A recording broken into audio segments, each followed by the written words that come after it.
ଜିଖରିୟ ଏଲିସାବେଥ ଆତ୍ମିକ ବ୍ୟକ୍ତି ଥିଲେ। ସନ୍ତାନ ନିମନ୍ତେ ନିଶ୍ଚିନ୍ତ ପ୍ରାର୍ଥନା କରିଥିଲେ, କିନ୍ତୁ ଛୁଆ ଜନ୍ମ ହୋଇନି। ତେବେ ଆମେ ପ୍ରାର୍ଥନା କଲେ ପ୍ରଭୁ କ'ଣ ଶୁଣିବେ ନାହିଁ କି? ନିଶ୍ଚିନ୍ତ ଶୁଣିବେ। ଉତ୍ତର ଦେବେ ନାହିଁ କି? ନିଶ୍ଚିନ୍ତ ଉତ୍ତର ଦେବେ। କେବେ? ଆପଣମାନେ ଭାବୁଥିବା ସମୟରେ ନୁହେଁ, ତେବେ ପ୍ରଭୁ ନିରୂପିତ କରିଥିବା ସମୟରେ ନିଶ୍ଚିନ୍ତ ଉତ୍ତର ଦେବେ। ସେହି ଉତ୍ତର ଦେବା ନିମନ୍ତେ ଈଶ୍ୱରଙ୍କ ଦୂତ ପ୍ରଭୁଙ୍କ ଦ୍ୱାରା ପ୍ରେରଣ କରାଗଲା ପରେ ଜିଖରିୟଙ୍କୁ ଦେଖାଦେଇ କହିଲେ, ଜିଖରିୟ ଜିଖରିୟ। ଲୁକ ପୁସ୍ତକ 1 ଅଧ୍ୟାୟ 13 ପଦରୁ। କିନ୍ତୁ ଦୂତ ତାଙ୍କୁ କହିଲେ, ଜିଖରିୟ ଭୟ କର ନାହିଁ, କାରଣ ତୁମ୍ଭର ନିବେଦନ ଶୁଣାଯାଇଅଛି, ଆଉ ତୁମ୍ଭର ଭାର୍ଯ୍ୟା ଏଲିସାବେଥ ତୁମ୍ଭ ନିମନ୍ତେ ଗୋଟିଏ ପୁତ୍ର ପ୍ରସବ କରିବେ, ପୁଣି ତୁମ୍ଭେ ତାହାର ନାମ ଯୋହନ ଦେବ। 18 ପଦ। ଏଥିରେ ଜିଖରିୟ ଦୂତଙ୍କୁ କହିଲେ, ମୁଁ କେଉଁ ଚିହ୍ନ ଦ୍ୱାରା ଏହା ଜାଣିବି? କାରଣ ମୁଁ ତ ବୃଦ୍ଧ, ପୁଣି ମୋହର ଭାର୍ଯ୍ୟାଙ୍କ ବୟସ ଅଧିକ ହେଲାଣି। ଏପରି ଲେଖା ଅଛି। ଈଶ୍ୱରଙ୍କ ଦୂତ ଆସି କହିଲେ, ଜିଖରିୟ ପ୍ରଭୁ ତୁମ ପ୍ରାର୍ଥନା ଶୁଣିଲେ। ଏହା ତୁମକୁ କହିବା ପାଇଁ କହିଲେ। କ'ଣ କହିବା ପାଇଁ କହିଲେ? ତୁମକୁ ତୁମ ଭାର୍ଯ୍ୟାକୁ ଏକ ସୁନ୍ଦର ସନ୍ତାନ ଦେବାକୁ ଯାଉଅଛନ୍ତି ବୋଲି କହିଲେ। ଜିଖରିୟ କ'ଣ କହିଲେ? ମୁଁ ଜଣେ ବୃଦ୍ଧ ବ୍ୟକ୍ତି ଓ ମୋର ସ୍ତ୍ରୀ, କୁହନ୍ତୁ, ଅଧିକ ବୟସ ହେଲାଣି। ଏହା ସତ କି ଆଜ୍ଞା? ସ୍ୱାମୀ ବୃଦ୍ଧ କି ସ୍ତ୍ରୀ ବୃଦ୍ଧ? କୁହନ୍ତୁ ଆପଣମାନେ। ସ୍ୱାମୀର ବୟସ ଅଧିକ ରୁହେ କି ସ୍ତ୍ରୀର? କ'ଣ କହନ୍ତି ଥରେ ଦେଖନ୍ତୁ। ମୁଁ ତ ବୃଦ୍ଧ, ମୋ ସ୍ତ୍ରୀ ଆହୁରି ଅଧିକ ବୃଦ୍ଧା ସ୍ତ୍ରୀ। କେତେ ଦୁଃଖର ବିଷୟ ଆଜ୍ଞା। ମୁଁ ଗୋଟିଏ ବୃଦ୍ଧ ବ୍ୟକ୍ତି, ମୋ ସ୍ତ୍ରୀ ଆହୁରି ଅଧିକ ବୃଦ୍ଧ ସ୍ତ୍ରୀ। ଜିଖରିୟ ଇନଡାଇରେକ୍ଟଲି ଦୂତକୁ କ'ଣ କହୁଅଛନ୍ତି? ମାନେ ଆଡ୍ରେସ୍ ଭୁଲ ଅଟେ। ଆମ ଘରକୁ ଆସିବାର ନଥିଲା, ତମେ ଅନ୍ୟ ଗୃହକୁ ଯିବାର ଥିଲା, କିନ୍ତୁ ଭୁଲବଶତଃ ଆସିଗଲ। ମୋ ବୟସ କେତେ ଜାଣ କି? ମୋ ସ୍ତ୍ରୀର ବୟସ କେତେ ଜାଣ କି? ପିଲା ଜନ୍ମ ହେବାର ଚାନ୍ସ ନାହିଁ। ହ୍ୟାଲୋ, ରଙ୍ଗ ଆଡ୍ରେସ୍। ଠିକ୍ ଆଡ୍ରେସ୍ ଯାଇକି ଦେଖନ୍ତୁ। ଜିଖରିୟ ଈଶ୍ୱର ଯାହା କହିଛନ୍ତି ତାହା ତମେ ବିଶ୍ୱାସ ନ କରିବାରୁ ସନ୍ତାନ ଜନ୍ମ ହେବା ପର୍ଯ୍ୟନ୍ତ ତୁମେ ମୂକ ହୋଇ ରହିବ। ମୂକ ହୋଇଗଲା। କ'ଣ ହେଲା? ଜିଖରିୟ କଥା ହୋଇ ପାରୁନାହାନ୍ତି। କାହିଁକି? ମାନେ ଏ ସନ୍ଦେହକାରୀ ବ୍ୟକ୍ତି ଘରକୁ ଯାଇ ତା ସ୍ତ୍ରୀର ବିଶ୍ୱାସକୁ ଯଦି ଖରାପ କଲେ, ବୋଧେ ତାଙ୍କ ସ୍ତ୍ରୀର ବିଶ୍ୱାସକୁ ଏ ଖରାପ କରିବେ ବୋଲି ପ୍ରଭୁ କ'ଣ କଲେ? ଆସନ୍ତୁ ଦେଖିବା। 22 ପଦରେ। କିନ୍ତୁ ସେ ବାହାରି ଆସି ସେମାନଙ୍କୁ କଥା କହିପାରିଲେ ନାହିଁ। ଏଥିରେ ସେ ମନ୍ଦିରରେ ଦର୍ଶନ ପାଇଅଛନ୍ତି ବୋଲି ସେମାନେ ବୁଝିଲେ। ଆଉ ସେ ସେମାନଙ୍କୁ ସଂକେତ କରିବାକୁ ଲାଗିଲେ ଓ ମୂକ ହୋଇ ରହିଲେ। ଏବେ ମୋ ପ୍ରଶ୍ନ, କାହିଁକି ଜିଖରିୟ ତା ମୁଖ କଥା କହିବା ହରେଇଥିଲା? କୁହନ୍ତୁ। ଅବିଶ୍ୱାସ। ତାମାନେ ଆପଣ ଯେତିକି ଈଶ୍ୱରଙ୍କୁ ବିଶ୍ୱାସ କରିବା କଥା ସେତିକି ବିଶ୍ୱାସ ନ କଲେ ତାହା ଆପଣଙ୍କୁ ନଷ୍ଟ କି ଭଲ? କୁହନ୍ତୁ। ନିଶ୍ଚିନ୍ତ ନଷ୍ଟ ଅଟେ। ପ୍ରିୟ ଭଉଣୀ ଓ ଭାଇମାନେ, ଦୟାକରି ତୁମ ଆତ୍ମିକ ଜୀବନରେ ସନ୍ଦେହକୁ ସ୍ଥାନ ଦିଅନି। ଅତି ସୁନ୍ଦର ଭାବରେ ପ୍ରଭୁଙ୍କ ମନ୍ଦିରରେ ତାଙ୍କରି ଉପସ୍ଥିତିରେ ପ୍ରାର୍ଥନା କରି ଆସୁଥିବା ଜିଖରିୟ ମୂକ ହୋଇଗଲା ଆଜ୍ଞା। କାହିଁକି? ଅବିଶ୍ୱାସ। ଅବିଶ୍ୱାସ ଦ୍ୱାରା ନିଶ୍ଚିନ୍ତ ତୁମ ଜୀବନରେ କେତେକ ନଷ୍ଟ ଆଣିବ। ଦାଉଦଙ୍କର ସମସ୍ୟା କ'ଣ ଥିଲା? ମାନେ ଅବିଶ୍ୱାସ। ବାସ୍ତବରେ ଈଶ୍ୱର ଦାଉଦଙ୍କୁ ରାଜା ରୂପେ ଅଭିଷେକ କଲେ, ରାଜ କରିବାକୁ ଯାଉଅଛନ୍ତି। ଅବିଶ୍ୱାସ। ଅବିଶ୍ୱାସରେ ଦାଉଦ କ'ଣ କଲେ? ପ୍ରଭୁଙ୍କୁ ବିଶ୍ୱାସ ନ କରି ଶତ୍ରୁମାନଙ୍କର ଦେଶ ପଲେଷ୍ଟିୟ ଦେଶକୁ ସେ ସେଠାକୁ ପଳାୟନ କରି ପଲେଷ୍ଟିୟ ରାଜାଙ୍କ ନିକଟକୁ ପହଞ୍ଚିଲା। ଅବିଶ୍ୱାସ। ଏଣୁ ଜଣେ ଭକ୍ତ ବଟଲର, ଜଣେ ବାଇବଲ ପଣ୍ଡିତ, ସେ କ'ଣ କହିଲେ ଜାଣନ୍ତି କି? ସେ ପ୍ରଭୁଙ୍କୁ ଯେପରି ବିଶ୍ୱାସ କରିବା କଥା ସେମିତି ନ କରିବାରୁ ସେ ରାଜା ରୂପେ ଅଭିଷେକ ହେବାର କାର୍ଯ୍ୟକ୍ରମ ବିଳମ୍ବ ହୋଇଥିଲା। ନୋହିଲେ ଦାଉଦ ବହୁତ ଦିନ ପୂର୍ବରୁ ଇସ୍ରାଏଲ ଦେଶର ରାଜା ରୂପେ ଅଭିଷିକ୍ତ ହେବା ବ୍ୟକ୍ତି ହେବାର ଥିଲା। ପ୍ରିୟ ଭଉଣୀ ଓ ଭାଇମାନେ, ଆମେ ଅନେକ ଥର ଭାବିଥାଉ ପ୍ରଭୁ ବିଳମ୍ବ କରୁଅଛନ୍ତି। ଏପରି ଭାବି ଆମେ ଗର୍ବ କରିଥାଉ, ଅନେକ ବଚସା କରିଥାଉ, କିନ୍ତୁ ପ୍ରଭୁ କେବେ ବିଳମ୍ବ କରନ୍ତି ନାହିଁ। ନିଶ୍ଚିନ୍ତ ତୁମ ଜୀବନରେ ଯେଉଁ ଶୁଭ କାର୍ଯ୍ୟ ଘଟିବାକୁ ଅଛି ତାହା ଘଟିବା ସମୟରେ ହିଁ ତାହା ଘଟାଇବା ନିମନ୍ତେ ଚାହୁଁଅଛନ୍ତି, ମାତ୍ର ତୁମ ଅବିଶ୍ୱାସ ସକାଶୁ, ତୁମ ଅବାଧ୍ୟତା ସକାଶୁ, ତୁମ ଅପବିତ୍ରତା ସକାଶୁ, ତୁମ ଅପବିତ୍ରତାର ଅଭ୍ୟାସ ସକାଶୁ ଆପଣ ପାଇବାକୁ ଥିବା ଈଶ୍ୱରଙ୍କର ଉତ୍ତର ତୁମେ ପାଇବାକୁ ଚାହୁଁଥିବା ସମୟରେ ସେ ସବୁ ପାଇପାରୁନାହଁ। ଏହା ବାସ୍ତବ। ଏହା ବୁଝିପାରିଲେ କେତେ ଭଲ। ଅବ୍ନେର କଣ ବୁଝିପାରିଥିଲେ ଜାଣ କି? ମୁଁ ଦାଉଦଙ୍କୁ ଇସ୍ରାଏଲ ଉପରେ ତାଙ୍କୁ ରାଜାଭିଷିକ୍ତ ଯଦି କଲେ ପ୍ରଥମରେ ମୋ ପୋଷ୍ଟ ଚାଲିଯିବ, ମୋତେ ବଦ୍ଧ କରିଦେବେ। ତେଣୁ ମୁଁ କଣ କରିବି? ଦାଉଦଙ୍କୁ ରାଜା କରିବାକୁ ଦରକାର ନାହିଁ ବୋଲି ଭାବି ଅଯୋଗ୍ୟ ଓ ଅକାମୀ ଜଣେ କାହିଁରେ ଯୋଗ୍ୟ ନଥିବା ବ୍ୟକ୍ତିକୁ, ଇଶ୍ବୋଶେତ ନାମକ ଜଣେ ସାଉଲଙ୍କର ପୁତ୍ରକୁ ଦାଉଦଙ୍କ ସ୍ଥାନରେ ଅବ୍ନେର ତାଙ୍କୁ ରାଜା କରିଥିଲା। ତା ଫଳରେ ଦାଉଦଙ୍କ ଜୀବନରେ ଆଉ ଏକ ପ୍ରତିବନ୍ଧକ ଆସିଥିଲା। ତା ଫଳରେ ଗୋଟିଏ ବର୍ଷ ନୁହଁ, 2 ବର୍ଷ ନୁହଁ, 3 ବର୍ଷ ନୁହଁ, 5 ବର୍ଷ ନୁହଁ, 6 ବର୍ଷ ନୁହଁ, 7 ବର୍ଷ ନୁହଁ, 7 ବର୍ଷ ନୁହଁ, 7 ବର୍ଷ 6 ମାସ ଦାଉଦ ଅପେକ୍ଷା କରିବାକୁ ପଡ଼ିଲା। କଣ ପାଇଁ? ଇସ୍ରାଏଲ ଦେଶ ଉପରେ ରାଜା ଭାବେ ଅଭିଷିକ୍ତ ହେବା ନିମନ୍ତେ। ପ୍ରିୟ ଭଉଣୀ ଓ ଭାଇମାନେ, ଆମ ଜୀବନରେ ଈଶ୍ୱରଙ୍କର ସଂକଳ୍ପ, ଈଶ୍ୱରଙ୍କର ଉଦ୍ଦେଶ୍ୟ ଓ ତାଙ୍କ ଇଚ୍ଛା ସଫଳୀକୃତ ହେବା ସମୟରେ ଆମ୍ଭମାନଙ୍କ ଜୀବନରେ ଯଦି ଅବିଶ୍ୱାସ, ଅପବିତ୍ରତା, ଅବାଧ୍ୟତା ଯଦି ଦେଖାଦିଏ, ଆମେ ନିଜେ ସଦାପ୍ରଭୁଙ୍କର ଆଶୀର୍ବାଦକୁ ଆମେ ଦୂର କରିଦେଇଥାଉ। ଆଉ ଥରେ ମୁଁ ଆପଣମାନଙ୍କୁ କହିବି, ଇସ୍ରାଏଲ ସନ୍ତାନଗଣ ଦୁଗ୍ଧମଧୁ ପ୍ରବାହିତ ଦେଶକୁ ପ୍ରବେଶ କରିବା ପାଇଁ କେବଳ 11 ଦିନ ହିଁ ଲାଗିଥାଏ। 11 ଦିନ ମଧ୍ୟରେ ପ୍ରତିଜ୍ଞାତ ଦେଶକୁ ଅଧିକାର କରିବାକୁ ଥିବା ଇସ୍ରାଏଲ କାହିଁକି ଅଧିକାର କରିପାରିଲେ ନାହିଁ? ଅବାଧ୍ୟତା, ଅପବିତ୍ରତା, ଅବିଶ୍ୱାସ, ଏସବୁ କାରଣରୁ ସେମାନେ ପ୍ରତିଜ୍ଞାତ ଦେଶରେ ପ୍ରବେଶ କରିପାରିନଥିଲେ। ପ୍ରାନ୍ତରରେ ହିଁ ଅନେକ ଦିନ ବିତେଇବାକୁ ପଡ଼ିଲା। ପ୍ରିୟ ଭଉଣୀ ଓ ଭାଇମାନେ ଶୁଣୁଛନ୍ତି କି? କାହିଁକି ଆମେ ପ୍ରଭୁଙ୍କ ସାନ୍ନିଧ୍ୟକୁ ଆସିବା? କାହିଁକି ଆମେ ଏପରି ବାକ୍ୟକୁ ଶ୍ରବଣ କରିବା? ଶ୍ରବଣ ଦ୍ୱାରା ବିଶ୍ୱାସ ଉତ୍ପନ୍ନ ହୁଏ। ସେହି ବିଶ୍ୱାସ ଈଶ୍ୱରଙ୍କ ବାକ୍ୟ ଦ୍ୱାରା ହିଁ ସମ୍ଭବ। ଏହି ବାକ୍ୟକୁ ବାଇବଲରେ ଯେମିତି ଅଛି ସେ ପ୍ରକାରେ ମୁଁ ପ୍ରଚାର କରିବା ବେଳେ ଆପଣ ଶ୍ରବଣ କରିବା ଦ୍ୱାରା, ବିଶ୍ୱାସକୁ ବୃଦ୍ଧି କରିବା ଦ୍ୱାରା ଆପଣଙ୍କ ଜୀବନରେ ପାଇବାକୁ ଥିବା ପ୍ରଭୁଙ୍କର ଆଶୀର୍ବାଦ ଓ ମଙ୍ଗଳ, ତାର ଉଚିତ ସମୟରେ ଆପଣମାନେ ସେହି ସବୁ ପାଇପାରିବେ। କ୍ରମାନୁସାରେ ପ୍ରଭୁଙ୍କ ମନ୍ଦିରକୁ ନ ଆସି କେତେବେଳେ କେମିତି ପ୍ରଭୁଙ୍କ ମନ୍ଦିରକୁ ଆସିବା କଣ ଜାଣ କି? କେତେବେଳେ କେମିତି ଖାଇଲେ ଦେହ ଭଲ ଥିବ କି? କେତେବେଳେ କେମିତି ଗୋଟେ ଲତାକୁ ପାଣି ଦେଲେ ସେ କଣ ବଢିବ କି? କେତେବେଳେ କେମିତି ତୁମ ପୁଅକୁ ସ୍କୁଲକୁ ପଠେଇଲେ ସେ ଫର୍ଷ୍ଟ କ୍ଲାସ ପାଇପାରିବ କି? କେତେବେଳେ କେମିତି ଔଷଧ ଖାଇଲେ ତୁମ ରୋଗ ସୁସ୍ଥ ହବ କି? ଥରେ ଆଲୋଚନା କରନ୍ତୁ। କେତେବେଳେ କେମିତି ଔଷଧ ଖାଇଲେ ରୋଗ ସୁସ୍ଥ ହବନି? କେତେବେଳେ କେମିତି ତୁମ ପୁଅ ସ୍କୁଲକୁ ଗଲେ ପାଠପଢ଼ାରେ ଉତ୍ତୀର୍ଣ୍ଣ ହବ ନାହିଁ? କେତେବେଳେ କେମିତି ପାଣି ଦେଲେ ସେ ଗଛ ବିଲକୁଲ ବଢିବ ନାହିଁ? କେତେବେଳେ କେମିତି ତମେ ପ୍ରଭୁଙ୍କ ମନ୍ଦିରକୁ ଆସିଲେ ଆତ୍ମିକ ଭାବରେ ଫଳପ୍ରଦ ହେବାର ଚାନ୍ସ ନାହିଁ। ସବୁଥିପାଇଁ ଗୋଟେ କ୍ରମ ଦରକାର। ମୁଁ ପ୍ରଚାର କରିବା ପ୍ରଭୁ ସେ କ୍ରମକୁ ଭଲ ପାଆନ୍ତି ଓ ଅନୁଯୋଗ କରନ୍ତି। ଏଣୁ ଯାତ୍ରା ପୁସ୍ତକ 23 ଅଧ୍ୟାୟରେ ଲେଖା ହେଲା ପରି ପ୍ରଭୁ କ୍ରମେ ଓ କ୍ରମେ ଆଶୀର୍ବାଦ କରିବେ।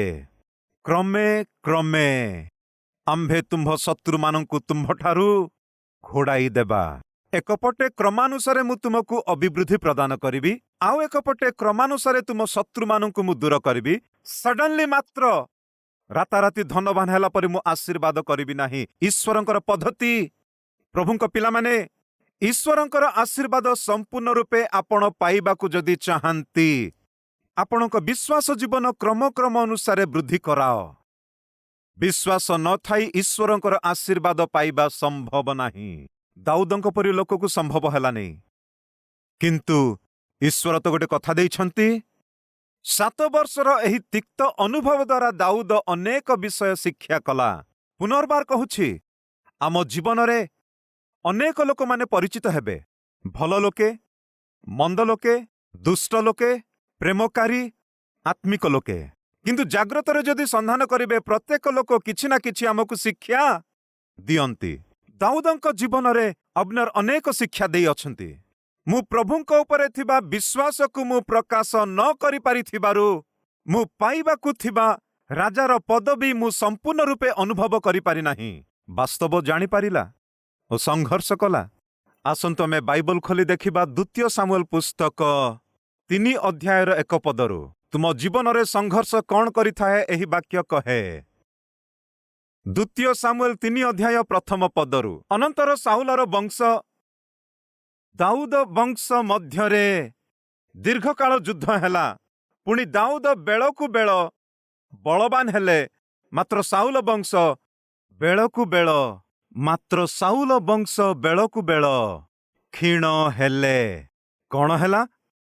साउलंक वंश और दाऊदंक वंश मध्यरे दीर्घकाल युद्ध हैला। कौन घटिथिला माने दाऊद बेलकु बेल कौन हैला? बलवान हैला। ता माने आपणक जीवन रे ओ मो जीवन रे ईश्वरंकर संग रही वो ईश्वरंक उपस्थिति रे आमे आगकु बढ़िबा बेले आमे सामना करुथिबा समस्या, सामना करुथिबा अभाव, सामना करुथिबा अनाटन, सामना करुथिबा कष्ट दुख कौन करिबो जान कि तुम अजणातरे ही तुमको अभिवृद्धि को कढ़ाई नब। एही वास्तव को भूलंतु नाही। मो कथा सुनिले कि कष्ट अछि कि, क्लेश अछि कि, संघर्ष अछि कि, प्रतिबंधक अछि कि, डर अछि कि, दयाकरी शुणन्तु। एही सबु आपणक जीवन रे जेते अधिक थिब तुमरी अजणातरे मो परमेश्वर सेते अधिक अभिवृद्धि तुमको प्रदान करिबे। बुझिले कि गोटे लुहा रड भाबरे रही थाई पारे, ताकू जदि गोटे भल काती भाबरे दरकार हेले कौन करबा को हबो कुह? कौन दरकार? माड़ दरकार नुह कि से लौह को कौन करबा दरकार? जळेबा दरकार, अग्नि रे पकेबा दरकार, जळेबा दरकार। जळेला पर कौन करिवे? हैमर द्वारा मारिबे। एबे मो प्रश्न, जेतिकी अधिक माड़ पड़िले सेतिकी शार्पनेस आसीबो कि अबा जेतिकी कम माड़ पड़िले सेतिकी शार्प हबो कुहंतु? जोर कुहंतु। गोटे पत्थर अछि आज्ञा, से पत्थर को जदि गोटे अद्भुत आकार देबाकु हेले अधिक माड़ दरकार कि कम माड़ दरकार कुहंतु? जेते अधिक माड़ ताकू देबे सेते सुंदर भाबरे गोटे शिल्प तैयारी होई पारिबो। आजी तुम जीवन रे अधिक माड़ खाऊ अछ कि? तेबे सुण, एक अद्भुतकर आकार प्रभु तुमको देबा पाई ईश्वर से ही माड़ को अनुमति देई अछंती। एहा वास्तव। एहा बुझिबा को चेष्टा कर। कौन प्रभु मते कष्ट, कौन प्रभु ए दुख, कौन प्रभु ए समस्या, कौन प्रभु। अरे पागिली, गोटे सुंदर शिल्प से जेते माड़ खाइबो सेते सुंदर भाबे से तैयारी हुए। तुमको मध्य गोटे अद्भुतकर सुंदर और आत्मिक आशीर्वाद युक्त और आदर्श परायण तुमको करबाको हबो बोली मु आशा करुथिबारु तुमको बहुत क्लेश देई ओ कष्ट देई ओ विभिन्न अभाव अनाटन देई नौ अछि। कारण कौन माने तमे केते जे उत्तम व्यक्ति ओ आशीर्वाद युक्त व्यक्ति अट एहा जगत को देखाइबा पाई मु आशा करुथिबारु विलंब करुअछि। एहा प्रभु तुमको कहूथिबा कथा। काहीकि प्रभु मो जीवन रे विलंब? काहीकि मो जीवन रे जहा चाहे मु प्राप्त करि पारु नाही? कारण कौन? एही प्रश्नर उत्तर कौन जान कि? मु विलंब करिवार कारण कौन माने मोहर आशीर्वाद तुमको अधिक देबा पाई एही उद्देश्य रे मु विलंब करुअछि। गोटे कथाटी कहिबी। जण झियो बाहरु गोटे टोकेरे एप्पल आनी माँ को डाकी कहूथिले, मामी मामी एप्पल फल केते सुंदर अछि देखिल कि बोली कहिले। से टोकेई रे थिबा एप्पल देखिला परे मामी तांकु कहूछि, मते गोटे फल दियो माँ, मते गोटे एप्पल देबो कि बोली कहिले। से झियो कौन कला जानंती कि? टोकेरे थिबा एप्पल को खंडे खाउथिला रखुथिला, खंडे खाउथिला रखुथिला, खाउथिला रखुथिला, खाउथिला ओ रखुथिला। ता माँ बुझी पारिथिला गोटे एप्पल फल दियो बोली मागिले। के जानी मु खाई देबी बोली भाबी सबु से एप्पल फल को खंडे खाई कौन रखी दउछि मो झियो। बहुत भल पाउछि से परि मु बढ़ई अछि। आजी एते कंजूस कौन हे जाउछि? तांको माँ को मध्य गोटे एप्पल फल मध्य देबा पाई कंजूस हेबार स्वभाव केमिति आसिला बोली बहुत निरुत्साहरे ओ दुखरे सेही माँ मुंड नुआई थिला। झियो मात्र सेही फल को खाई खाई सडनली कहिला, मम्मी ଏହି ଆପଲ ଫଳ ବହୁତ ଟେଷ୍ଟି ଅଛି ମାମି। ଏହି ନିଅ ମାମି, ଏହି ଫଳକୁ ତମେ ଖାଅ ବୋଲି କହି ଅତି ସ୍ୱାଦ ବିଶିଷ୍ଟ ଫଳକୁ ସେ କ'ଣ କଲା? ମାମିକୁ ଦେଲା। ଏହା ଦେଖିଥିବା ସେ ମାମିଙ୍କ ଆଖିରୁ ଲୁହ ଝରିବାକୁ ଲାଗିଲା। ଆଜ୍ଞା, ଆରେ ରେ, ମୁଁ କେତେ ଭୁଲ ବୁଝିଥିଲି। ମୋ ଝିଅକୁ ମୋତେ ଟେଷ୍ଟି ଥିବା ଓ ମଧୁର ଥିବା ଆପଲ ଫଳ ଦେବା ପାଇଁ ମୋ ଝିଅ ପ୍ରତ୍ୟେକ ଫଳ ସେ ଖାଉଥିଲା ବୋଲି ମୁଁ ଭାବିଲି ମାତ୍ର, କିନ୍ତୁ ମୋ ଝିଅ ସେ କ'ଣ କରୁଥିଲା? ସେ ଟେଷ୍ଟ କରୁଥିଲା। କାହିଁକି? ମାନେ ମୋତେ ମଧୁରମୟ ଫଳ ଦେବା ପାଇଁ ବୋଲି।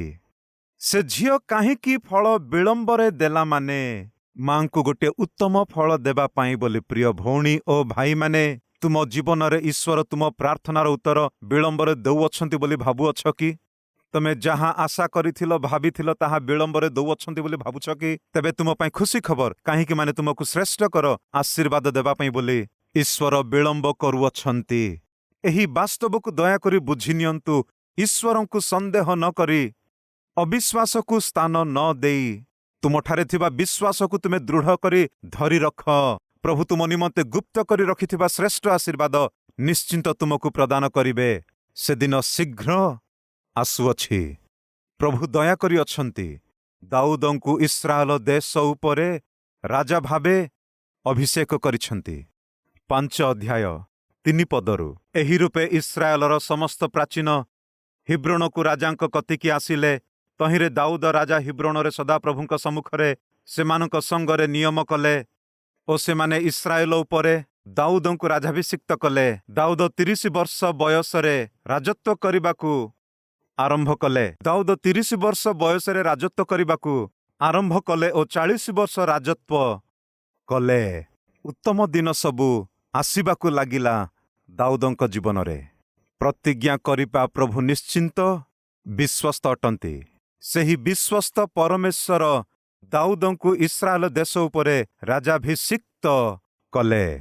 ବିଳମ୍ବ ହେଲେ ହେଲା, ତାହା ଅବ୍ନେର ଦ୍ୱାରା ହୋଇପାରେ କି ଅବିଶ୍ୱାସ ଦ୍ୱାରା ହୋଇପାରେ, ମାତ୍ର ଈଶ୍ୱର ନିରୂପଣ କରିଥିବା କାଳରେ ଦାଉଦଙ୍କୁ ଦୟା ଦେଖାଇ ରାଜା ଭାବେ ଆଶୀର୍ବାଦ କଲା ପରି ତୁମ ଜୀବନରେ ତୁମେ ପାଇବାକୁ ଥିବା ଅଭିବୃଦ୍ଧି ପ୍ରତିବନ୍ଧକ କରୁଥିବା ଅବ୍ନେର ଦ୍ୱାରା ହୋଇପାରେ କି ତୁମଠାରେ ଥିବା ଅବିଶ୍ୱାସ ଦ୍ୱାରା ହୋଇଥାଇପାରେ। ଅଳ୍ପ ଟିକିଏ ବିଳମ୍ବତା ଆପଣଙ୍କ ଜୀବନରେ ଦେଖା ଦେଇଥାଇପାରେ, ମାତ୍ର ଈଶ୍ୱର ଦୟାକରି ସେ ନିରୂପଣ କରିଥିବା କାଳରେ ନିଶ୍ଚିନ୍ତ ରୂପେ ତୁମକୁ ଦେବାକୁ ଥିବା ଶ୍ରେଷ୍ଠକର ଆଶୀର୍ବାଦ ଦେବେ। ବିଶ୍ୱାସ କରିବା ଲୋକେ ଥିଲେ ମୋ ସହିତ ଆଣ୍ଠୁପାତି ପ୍ରାର୍ଥନା କରିବେ କି?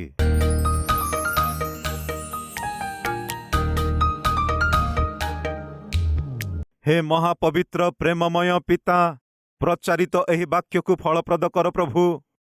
ଆଜିଠାରୁ ତୁମରି ଇଚ୍ଛା ଅନୁସାରେ ବଞ୍ଚିବା ପାଇଁ ଆମକୁ ସାହାଯ୍ୟ କର ବାପା। ହେ ପିତା, ଆମ ଜୀବନରେ ଆମ୍ଭମାନଙ୍କ ପ୍ରାର୍ଥନାର ଉତ୍ତର ବିଳମ୍ବ ହେଲେ ବି, ଆମ୍ଭମାନଙ୍କର ଚେଷ୍ଟା ଅସଫଳତା ହେଲେ ବି, ଆମ୍ଭେ ଆପଣାକୁ ସନ୍ଧାନ କରି ବାପା ଆମର ଅବାଧ୍ୟତା, ଅବିଶ୍ୱାସ, ଅପବିତ୍ରତାକୁ ହେ ପିତା ତାହା ମାନି ଓ ପରିତ୍ୟାଗ କରି ବାପା ଆମେ ଯଦି ତୁମରି ଚରଣରେ ପଡ଼ିଲେ ନିଶ୍ଚିନ୍ତ ତୁମେ ଦୟା କରିବ। ବିଳମ୍ବ ହେଉଥିବା ବିଷୟରେ ପ୍ରଭୁ ତୁମେ ଅଦ୍ଭୁତ କାର୍ଯ୍ୟ କରି ପ୍ରଭୁ ଆମ୍ଭମାନଙ୍କ ନିମନ୍ତେ ରଖିଥିବା ଶ୍ରେଷ୍ଠକର ଆଶୀର୍ବାଦ ତୁମେ ପ୍ରଦାନ କରିବ। ସେହି ପ୍ରକାର ବାକ୍ୟ ଆମ୍ଭମାନଙ୍କୁ ଆଜି ପ୍ରଦାନ କରି ଆମମାନଙ୍କର ବିଶ୍ୱାସକୁ ଦୃଢ଼ କରିଥିବାରୁ ଧନ୍ୟବାଦ ଦେଇ ବାପା, ଯେଉଁମାନେ କି ଆଜି ବିଭିନ୍ନ ଆବଶ୍ୟକତା ନେଇ ତୁମ ନିକଟକୁ ଆସି ପ୍ରାର୍ଥନା କରିଅଛନ୍ତି, ସେହି ଆବଶ୍ୟକକୁ ପ୍ରଭୁ 100% ତୁମେ ପୂର୍ଣ୍ଣ କରି ମହିମାନ୍ୱିତ ହୁଅ ବୋଲି ବାପା ଆମେ ସମସ୍ତେ ତୁମକୁ ମହିମା କରିବାର କୃପା ଦିଅ ବୋଲି ଯୀଶୁଙ୍କ ନାମରେ ପ୍ରାର୍ଥନା କରୁଅଛୁ ବାପା, ଆମେନ୍।